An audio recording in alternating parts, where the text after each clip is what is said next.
ভাইরে ভাই, ভিডিওটা ধাক্কা দিয়েন না। এই আপুটা তার স্বামীকে নিয়ে কি বললো কাঁদতে কাঁদতে। খুবই গুরুত্বপূর্ণ কিছু কথা বলেছেন। কথাগুলো অবশ্যই মনোযোগ দিয়ে শুনে যাবেন এবং ভিডিওটা ভালো লাগলে বেশি বেশি করে শেয়ার করবেন। আগে আপুর কথাগুলো শোনেন, খুবই গুরুত্বপূর্ণ কথা। আমার বিয়ে হওয়াতে 7 বছর। এই 7 বছরে আমি আমার স্বামীর ভালোবাসা কোনোদিনও পাইনি। একটা স্বামী একটা বউকে নিজের সর্বোচ্চ দিয়ে ভালোবাসে, কিন্তু আমি আমার স্বামীর ভালোবাসা কখনো পাইনি। 7 বছরের মধ্যে আমি তার কাছে পাইনি। তাকে 2 মাস কাছে পেয়েছিলাম, মাত্র 2 মাস।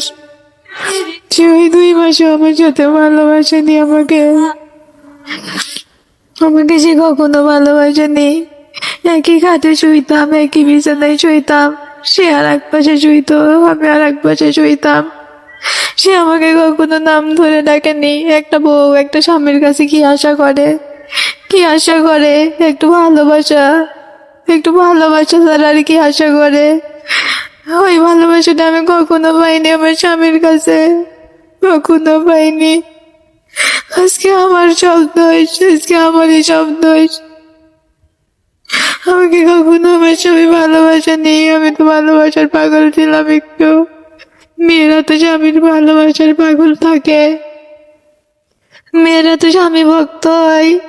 আমি আমার স্বামীর ভালোবাসা চাইছিলাম, কিন্তু আমাকে সে ভালোবাসা নাই।